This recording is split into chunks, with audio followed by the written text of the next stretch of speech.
on Friday when I was playing tennis in the 20. I said to them, I never work out a sermon because God has a sense of humor. He changes a sermon 3 or 4 times before I get to the church on a Sunday. So that's amazing. I don't have to sit the whole week working out a sermon. But it's for Linda, I'm going to do this completely in English. So, and what happened was I was busy reading about the guys in the Bible, but mostly how can you summarize the Bible and bring it together so that we get a complete message, not the whole 66 books, but you can get a message where the 66 books are contained in one message that you can get. And you know what? It's basically the only word that came up is legacy, legenda. If you look at the Bible, you start from beginning to end, you will not read these beautiful stories about people that are princesses and kings and everything just went right and everything went perfect. Jy gaan nie lees dat alles net perfect was nie. If you take a person like Adam, Adam actually has the honorable position of where God says, I will make the first man in my image. Where God says, you know what, I've seen all the animals, and I believe in that time God felt, you know what, there's no one I can talk to. There's no one I can have a relationship with. And like Adam, he said, Adam named all the animals, but he couldn't find a partner for him because it's going to be quite difficult. Yeah, a suitable partner for him. It's going to be quite difficult for Adam to hold hands with a donkey. Or to kiss a donkey or a horse or something like that. I know there are dumb people that do that kind of stuff. But then God created Adam, and he says the following words about Adam. And the legacy of Adam is this. I will make Adam in my image. Imagine you had that position of saying, I was the first person created in the image of God. So he's the great grandfather of all mankind. So that legacy started with an I. And what happened after that? The father actually of all nations, Adam, went and he messed up. Why? Because of obedience, disobedience to God. And it says everything you do in sin, they don't call it, let's say they don't call it pornography, they don't call it whatever we want to call it, the sins, homosexuality, whatever we want to call it, a person that robs is a robber, a murderer. Everything you do in sin, the Bible calls it rebellion against God. And that's what the whole Bible is about. People that were created, that were blessed, and then rebelled against God, going the wrong direction, going in the wrong way. Now, Adam had a legacy of being created unto the image of God, given everything. He could have a nice life. He didn't have to work. So why do you have to work? It's our grandfather's fault. He had to have the one fruit he wasn't supposed to touch. And it's the same with all of us. Sometimes we want to look at Adam and say, you know what, he messed up. But that fruit is symbolic of all the fruits that we touch every now and then that's wrong. He literally took the fruit of the tree that God says, do not eat of this. But we still touch those fruits today by doing the wrong things. And all we're doing is rebelling against God. Now Adam messed up. You know what? He was chased out of the Garden of Eden, and then you only read about his lineage, about his family heritage and his family tree after that. Then you get to a guy, so the Bible doesn't just write about the legacy of Adam as being this great legacy, it also writes of his faults. Because if you want to truly know a person, do you really know a person if you only know their good side? Let's be honest. What do we do when we get into a relationship? Linda, you and France, you and Sunette, me and Yolanda, we were all married. I'm still. You still. Yeah, okay. But when you get into that relationship, what you do is everybody wants to put their good foot forward. Am I right? You don't want to show this person your bad side. You don't want to show them how angry you can get, how irritated you can get. Now, when you get married, this is the problem of getting married. When you get married, especially the youngsters of today, for them it's all about butterflies and all this nonsense feelings they've got. Then they get married. Then where does it fall apart?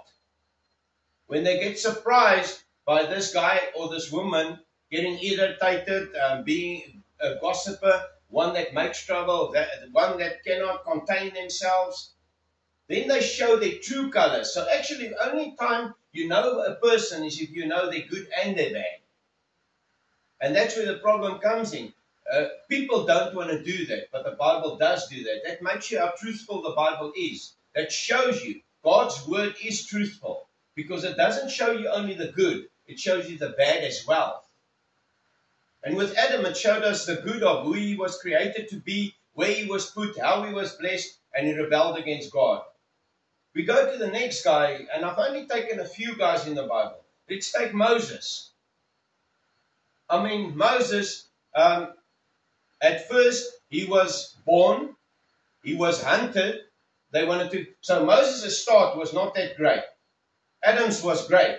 Moses his legacy is, he was born in the Hebrew family. Then Pharaoh wanted to kill all the children.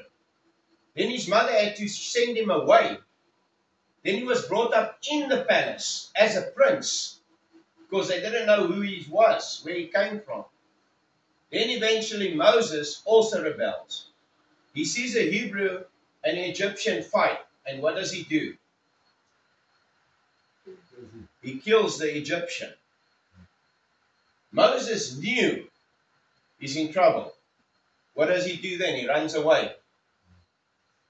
Isn't there a lot of people the Bible shows us exactly who we are. Aren't a lot of us like Moses? When we make trouble, we want to run away instead of face it. Am I the only one that did this? I just want to make sure I'm preaching to the right people, because if I'm preaching to all holy people, we're missing this point. So, I want you, in every person that I mentioned, to see yourself. Remember I said to you, if I preach, do not look at other people or think about other people. See yourself in the story.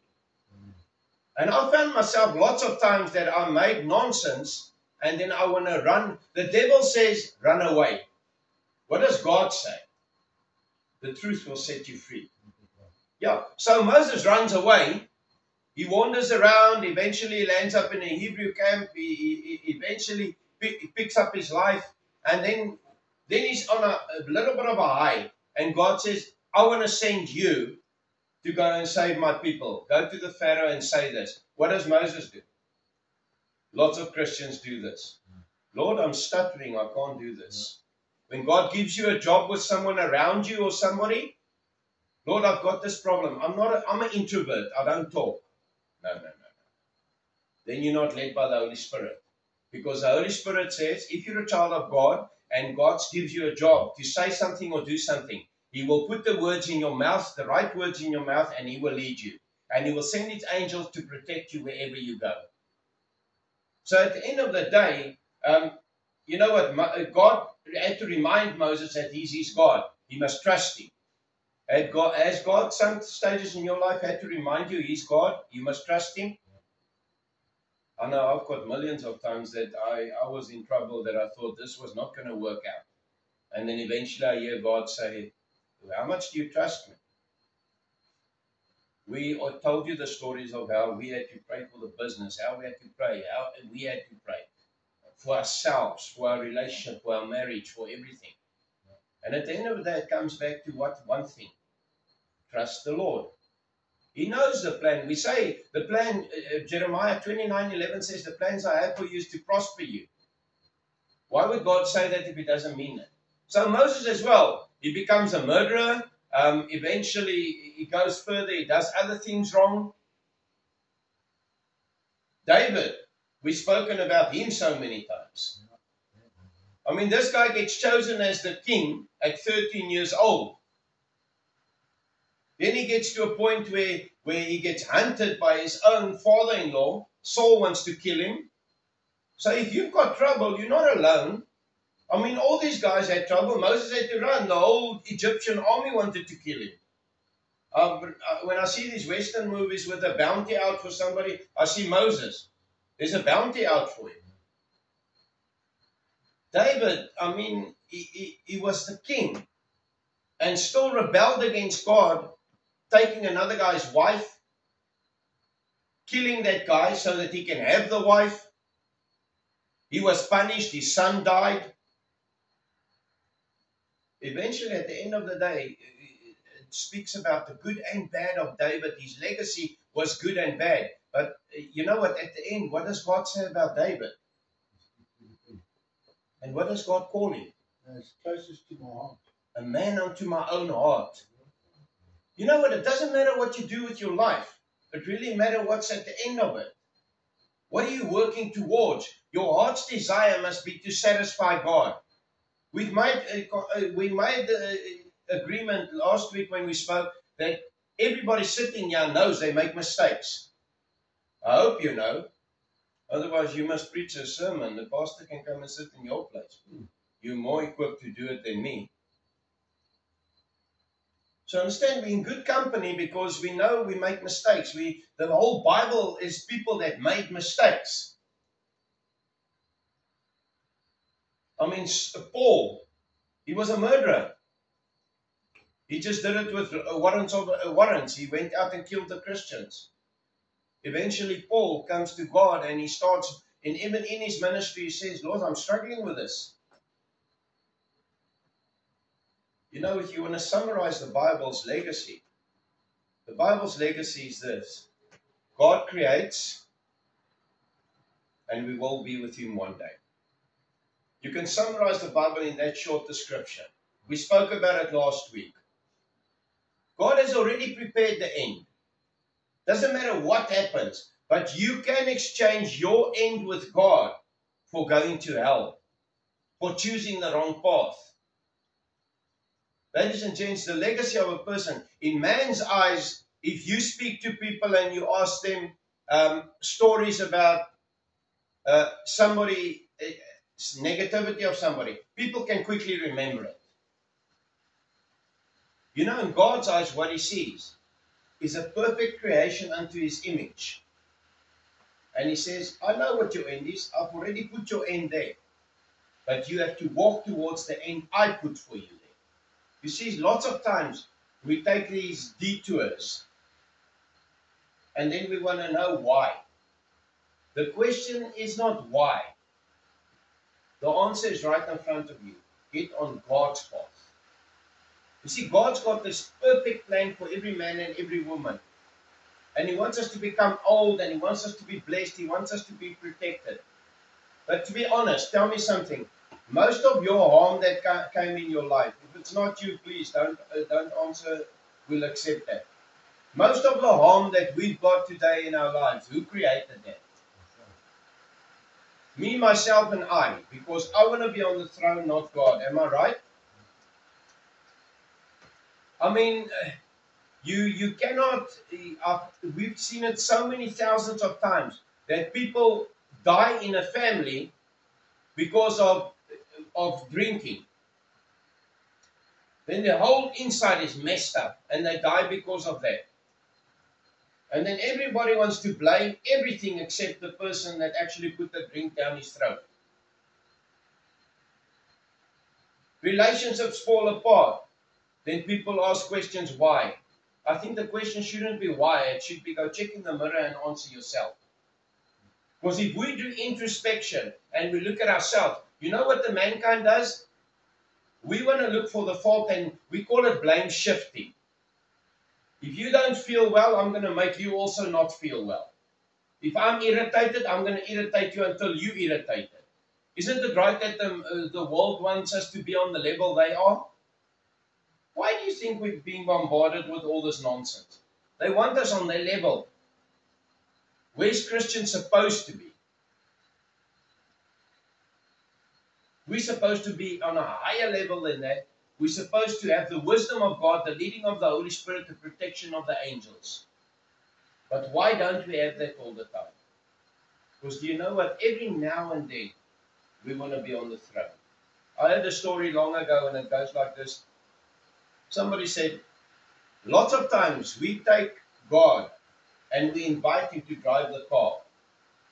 But every now and then we disagree with where he's driving. And then we tell him to go into the passenger seat, we want to drive. That's exactly what we do with God. We put him aside. Now, when I come back to the legacy of the Bible is this. God is an awesome God. He knows exactly what he wants to do. He knows where to do it, how to do it, and how to get it there. And the end of the story is this. God said, I love you all so much that I don't want anyone to go lost. I want you with me in heaven. Ek soek julle saam met my in die hemel. But we must understand, between the beginning and the end, you write the book. God has given us free will to choose what you want to, but don't blame him if you chose wrong. And if you're doing the right stuff, you've got the right to go to a great Father in heaven and say, Lord, I'm doing the right stuff. I'm going to leave this fight to you. But what do we want to do always? I'm guilty of this. I'm still got a lot of policemen in me. A lot. I want to fight the fight. And it doesn't work that way. Eventually we have to get to a point where we trust God, where we allow him to do the work. It might not be easy. It might be in the family. It might be at work. It might be anywhere. It's never easy to sit back and wait for God. Because God has a sense of humor. I heard it yesterday on a sermon. God answers in 3 ways. And the third one, nobody likes. I do not like it. Me and God have our biggest conversations when he answers that way. Which do you think of? Which is the first one? Which one don't we like? We hate the wait one. No, the no, you still know where you stand. The wait, you don't have any idea when this is coming, when is God coming through. And how many times in your life has God made you wait? All of you? All the time. All the time. I'm so irritated sometimes with God waiting. And me and him have conversations and I argue with him and I always lose the argument. It's like arguing with your wife. Just shut up. Let her say what she wants to say. I just let her talk. Then she's finished talking, then I feel okay. And please, and some advice to men. If you listen to your wife talking, just shake your head every now and then as if you're listening. It's not going to help if it doesn't try. No, I don't listen. I hear you, but I look at you and then it really went in here and out here. But yeah, that's just to keep the peace. We need you to talk and we need to make as if we're listening. Okay, but understand one thing. God most of the times answers wait.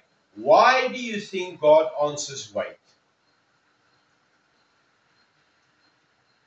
He decides when he wants to give it to you, not for when you want. Exactly. What does God want to teach us in that time? 95% of the time, God wants to teach most of us patience. Because we don't have it. We're living in an instant world of now. Isn't that right? I need a bread. What does your mind say? Go now. Go buy one. Are you going to die without your bread? No, most probably not. You can last about another day without it. But the life is so rushed that we have to rush everywhere, do everything. And we need to start getting to a place where we're in that peace of God. Even if you've got a job. People say, I've got a job, I have to rush up to this. No. You know what? I taught my daughter something and she still does it. I taught her one day, if you get stressed up,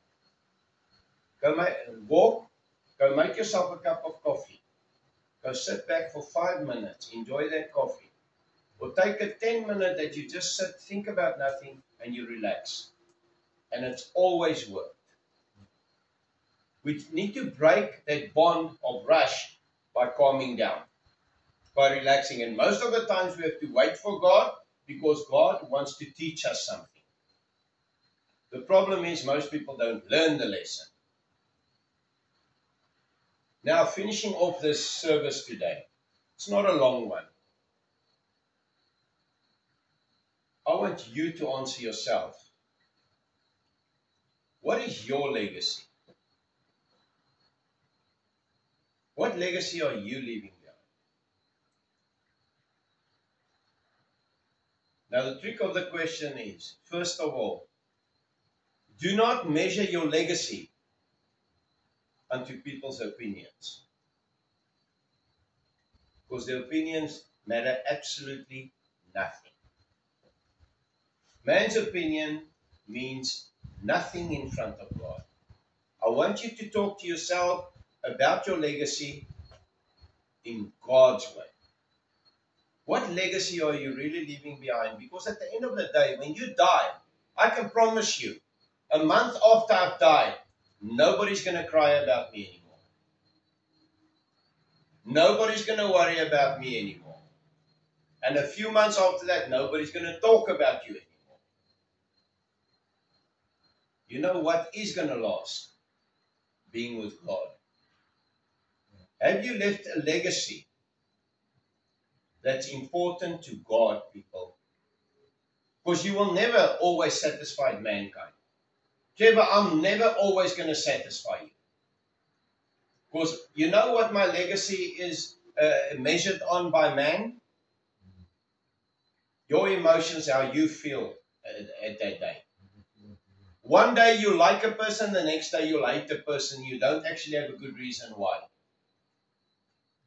Because most of your feelings and what comes out of your mouth is determined what's inside of you. That's why I always say, go investigate yourself. Because what you have inside, you might not say it. Lots of people don't say it. But they show it through their facial expressions, through the way they act. We have to be different. We have to show the fruits of God. And remember one thing. Nowhere God said a Christian is somebody to trample on.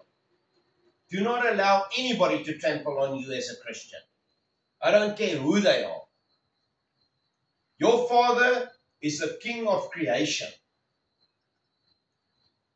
They're not allowed to step on us. The Bible says everything on this earth belongs to the children of God. We must stand up for what's right. If a thing is wrong, but make sure it's wrong in God's eyes and not yours. Don't let your emotions come into the equation. Don't let your feelings come into the equation. Let God's word and God's character come into the equation. And you were put on earth for one specific reason and one reason alone. To glorify God. And everything you do, the way you act, the way you talk, the way you pull your face, the way you treat people, the way you carry yourself, the way you do stuff, the way what comes out of your mouth, everything must glorify God. Now somebody sits here thinking, that's very difficult. Shocking fact. It's not easy to be a Christian. You're living in a sinful, broken world that's completely gone havoc, and you have to stand out as the light and be the salt of this earth. You can still be it. I normally argue with the people at the tennis. I'm always in arguments at the tennis. But they know, afterwards, when we argued and we said our say, there's peace. We don't carry grudges. You know what's wrong with most Christians? They carry grudges. That's why they're sick. That's why they're struggling. Because they carry grudges. At the end of the day, I'm speaking to the people, yeah. All of you are my family.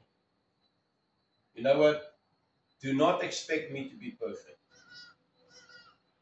I'm not going to expect you to be perfect.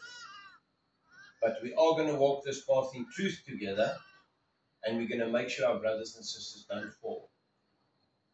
And how do we do that? Watching accountability. Talking to each other. Trevor, if I speak to you one day and I say to you, listen here, Trev, I see this is dangerous. Or you speak to me. Don't be childish and take it personal. You know why we talk to our brothers and sisters to tell them what's right and wrong? Because we want them to be saved and want them in heaven one day with us. The ultimate goal is, Trevor, me and you having a house next to each other in heaven. I don't want you to live in the lower ground and you have to take an elevator to come in, or pay toll money to come and visit me up the stairs, or me vice versa. We must make sure that we get the houses on the top level, next to Paul and David and Abraham and those guys.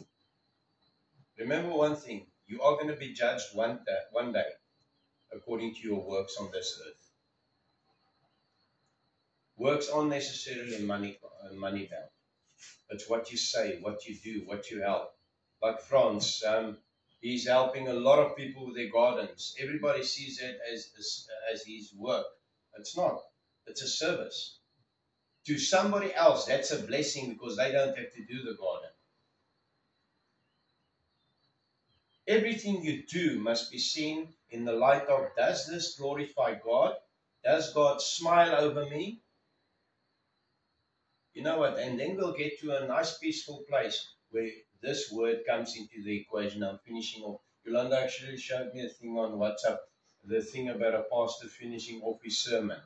And then he still got all these points. That's me. Then we get to a place where the Bible says, be content. That's an amazing place to be, eh? Not rushing after anything, being content with what you have. And then appreciating who and what you've got around you. But you know what? Everything you've got can disappear this quick. Check guys who lost their businesses, eh?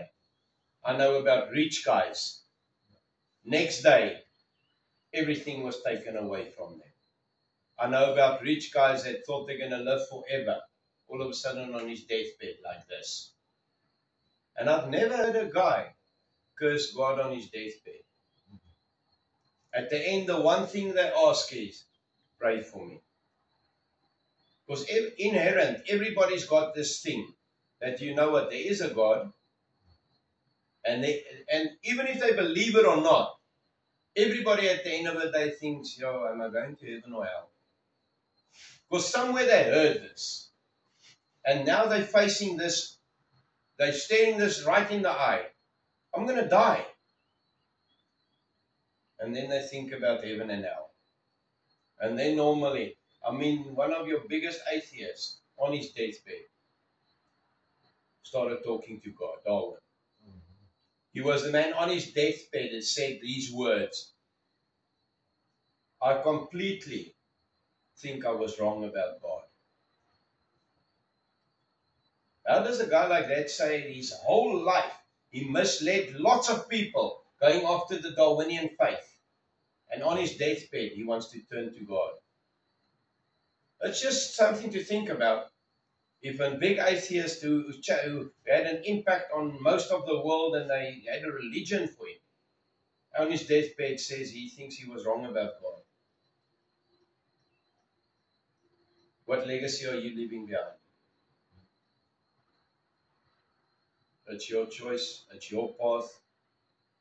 You leaving the legacy. But while you're alive, please don't listen to people's opinion about you. Because the devil uses people to break down people. God doesn't do the job. The devil even doesn't do the job. He just influences people to break each other down. Okay, let's pray. Lord, we want to thank you for free will that you gave every one of us. Lord, I want to ask you to be with us so that every choice we make to glorify and give you all the glory and honor wherever we go. Let every word that comes out of our mouth, Father, every action that we do, glorify your name. Thank you for your free grace and mercy that we receive every day. Bless us abundantly, protect us, be with our family and our friends. In Jesus' name we pray this. Amen. Okay.